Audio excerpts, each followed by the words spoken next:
Oh boy, I just woke up. Excuse me for being groggy, but this is the only time I have to do this. Listened to the thing, a little bit of it. I think there was like weird sounds coming out when I was like, I don't know, hitting the table, or like the charger hitting the table. Either way, it shouldn't be here now. Also, the setup is weird, but anyway, moving on. Let's continue. Also, by the way, I should probably separate the voices. He's starting to sound like Van Zeeks a little bit. Alright, picture postcard gentleman. That's a really apt description of him. Excuse me, but who are you? One would expect the inquirer to introduce himself first. Though clearly you are not British, so perhaps our ways are foreign to you. Oh, sorry, yes, we're from the Empire of Japan. We're studying here. Oh, yes, Japan. I've heard talk of the place. It's too early for this. Its inhabitants live on some fiery brown-colored soup, dressed up with exotic spices. You might be thinking of somewhere else? And what was that theatrical gesticulation about? Perhaps. Anyway, if you are a gentleman, sir, you offer your own name first, before inquiring about the name of another. Of course, yes. I'm Rinosuke Naruhodo. I'm a lawyer. Well, a student of law, really. Susato. My name is Susato Mikotoba. I am Mr. Naruhodo's assistant. I see. My name is Benedict. Yes. Eggert Benedict. What a stupid name. Enchanté. He's so... Oh god. Boy, the Eggert Benedict has cost me a joke. He's so refined in how he holds himself and how he speaks, but that name is suspicious. Now, to the matter at hand. I can't with him. My overcoat. Return it at once to someone with the style to carry it off. Every move he makes, every breath he takes, I can't stand watching him. Thank you. Localization team, thank you. Oh, there he goes. He has the coat now. So let that be an end to that matter. And thank you for your custom, Mr. Eggert Benedict, sir. Can you stop? With such reasonable rates of interest, I may even decide to come back. This is why I hate grown-ups. Just because I'm a diver, everyone thinks that makes me a liar. And the contents of the coat pockets, if you please, broker. But of course, sir. Here is the disc for you. Just this one? Pardon, sir? I was expecting another. That is, I deposited another. Another disc? Oh dear. I regret to inform you, sir, that was what was deposited with me, was merely the overcoat. The disc happened to be in one of the pockets, but I was completely unaware of it until now. So, Gutterling, you're hiding more of what's rightfully mine, are you? Says who, eh? I don't know nothing about it. Very well. Then I shall bid you farewell. Say goodbye to style. Wait a minute! That disc is mine! Oh my god. What do you think you're doing, you little tramp? You've drawn blood, you filthy animal! Oh my! Yes, there's blood on the disc. It's because all of those sharp little bumps. The man must have scratched his finger on them. Is he wearing gloves? Oh my. I found it first, alright? I mean, it belonged to me, old man. So you're not having it. Or you take it. Me? If I hang on to it, they'll have it off me again. So you keep hold of it. Miss Lestrade, why is this disc so important to her?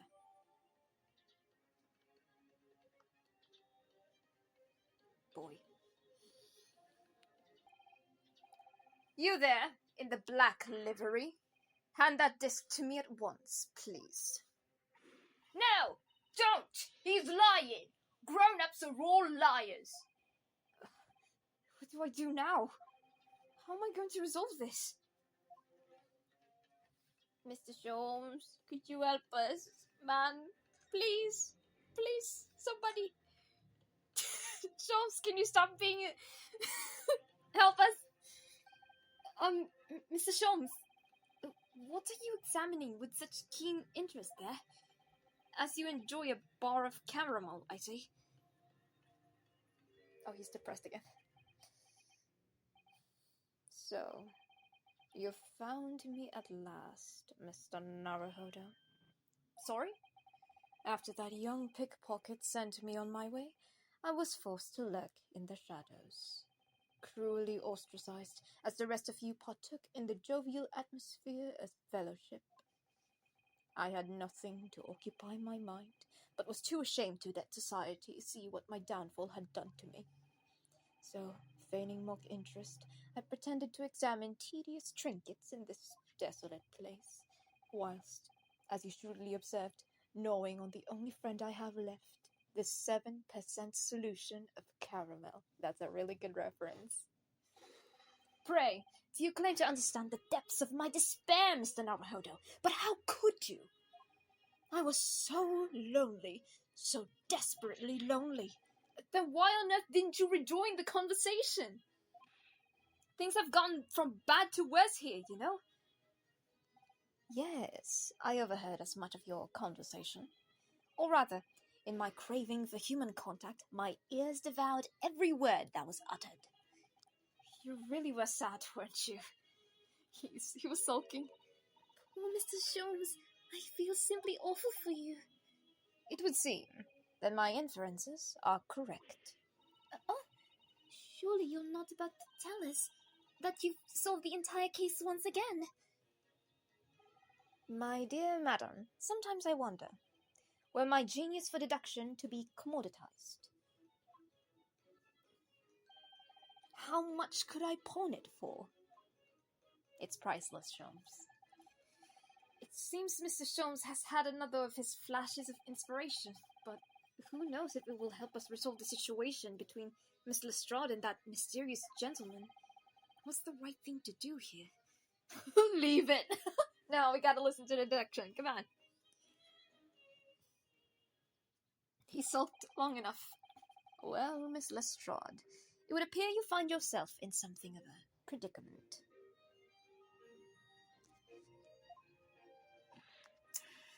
When the blue blazes have you been, eh? Pardon? When the lady's in trouble, a true gent's supposed to be there to help straight away, not an hour later. He disintegrated. Hush. And who, pray tell, are you? Oh no, they're both fruity. This is gonna be difficult. Mr. Eggert Benedict. You have, in my eyes, a veritably encyclopedic array of curiosities about your person. Nevertheless, there are two immovable conclusions I have drawn. I beg your pardon. The first is this. The true reason for your visit to this pawnbrokery today is something you have not yet revealed. And the second is this. A considerable crime is in contemplation, one you will orchestrate with the intent to steal a vast sum of money. Well, Mr. Benedict, what say you to my deductions? How? He's turned as white as a hard-boiled egg. It would seem that once again, Mr. Sholmes has made a flawless deduction. Just who do you think you are, sir? Ah, yes, as I had hoped. That is precisely the pained expression I was looking for. You have weird kinks, Sholmes. So, Shall we begin? Oh my god, are we gonna do it? The time has yet come for another Sherlock Holmes's logic and reasoning spectacular. It's too early in the morning for this, but sure, let's do it. The Great Deduction. Game is afoot. Topic 1. Mystery Man's Aim. Boy, that was cutting it close, the font. First of all, we must ask ourselves on what business you ventured to this pawnbroker today. You claim to have followed this pickpocket here, having had the redemption ticket stolen from you on the street. But that is most certainly a lie. The real truth is something quite different. As revealed by that which you hold in your hand. Yes, what brought you to the shop in the first place is the staff recruitment flyer. I don't think so, Sharps. The piece of paper in your hands is a staff wanted advertisement from this very shop. Yet, even the most unobservant would soon realize that a man of your appearance has no need for such employ. In other words, there is some ulterior motive for your actions. The cane, which you unwittingly clutch to your person, exhibits an incontrovertible contradiction. What utter rot! I've had this cane for years. The contradiction of which I speak is, of course, the missing ferrule. Ferrule? I don't know how to say that. The end of any walking cane would be terminated with a metal ferrule to protect the wooden tip. And yet, detailed analysis shows the wooden tip of the stick to be utterly bare. Therefore, there is only one conclusion. The rod that you hold in your hand, which appears to be a walking cane, is in fact no cane at all. You recoil, sir. Is something wrong? And in your recoiling, you inadvertently facilitate the answer to the next conundrum you present. I didn't read that right, oh my god. Namely, what is the truth behind this rod you bear? Yes, your reaction betrays the truth. The handle, which you evidently would like to conceal, is the key to understanding this riddle, you see. From the moment I saw it, my suspicions were aroused. What walking cane demands such a stout handle? Mused I. I don't know, Shalom, some canes do be like that. But of course, as I said, this is no walking cane. No. That rod. It's the broken handle of a shovel. What? Are you insane? And now, having determined this undeniable truth, the conclusion is clear. Your true motive for coming here was to take employment at this establishment in order to excavate the ground beneath the premises. What a calculated crime you've conceived, sir. A wickedly calculated crime. That's funny, because that is a Sherlock Holmes story. Conclusion, to tunnel underneath the pawnbrokery. Okay then, topic 2. Great crime. Now, Mr. Benedict, let us continue. For we must expose the details of this elaborate crime you have in the planning. This is utterly absurd. You suggest that I, a gentleman, intend to excavate the ground beneath this pawnbrokery with a broken shovel. What on earth do you propose I could expect to find there? Moves. Some long-forgotten treasure, I suppose. Save for such a fanciful theory, what possible reason could I have to do as you say? Oh, but there is ample reason, as you are only too well aware, Mr. Benedict. And your furtive glance is more telling than I could have hoped. What? Let us consider what would motivate a man to infiltrate a shop such as this and covertly dig beneath its floor. What would motivate a man? The answer is revealed by the council note on the counter to which your eyes were inadvertently drawn. The letter gives notice of public works to be carried out in the local area. And according to the enclosed plan of the incoming sewerage works... Sewerage? Beneath the shop runs a sewer that adjoins another, one that runs under the bank opposite the side of the road. This madness has entered the sewers now, has it? By excavating the ground beneath our feet, you would gain access to the waterway that flows in the very close proximity to the great vault of the financial institution opposite. What are you? In summary, sir, you devised a master plan to pull off an elaborate bank robbery by dint of the underground tunnels. Master plan! Which brings us, at last, to the final chapter of this lurid scheme. Lurid? I almost said lucrid. With what plunder did the thief hope to make off from the underground vault of the bank? Are you quite serious? Having consulted with Scotland Yard some days ago, I happen to know the answer. But naturally, the answer is no secret to you, is it, Mr. Benedict? I have no idea what you're talking about. Allow me to present a rather interesting piece of evidence. You see, this picture postcard tells us all we need to know. A postcard of the Great Exhibition? I'm afraid you've quite lost me. Currently in the final stages of preparation, the Great Exhibition will soon be underway. And the government has provided extra funds to complete its centerpiece, the Crystal Tower. Funds that currently sit at the vault of the bank on the other side of this road. Pardon? Yes, the considerable crime you have been... Ah!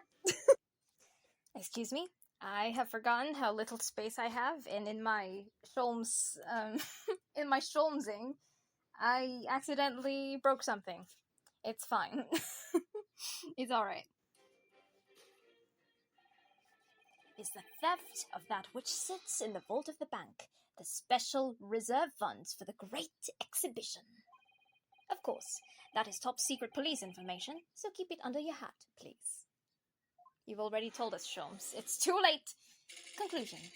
To steal the Great Exhibition's reserve funds. Thus concludes Sherlock Sholmes' great deduction of this pawnbroking puzzle.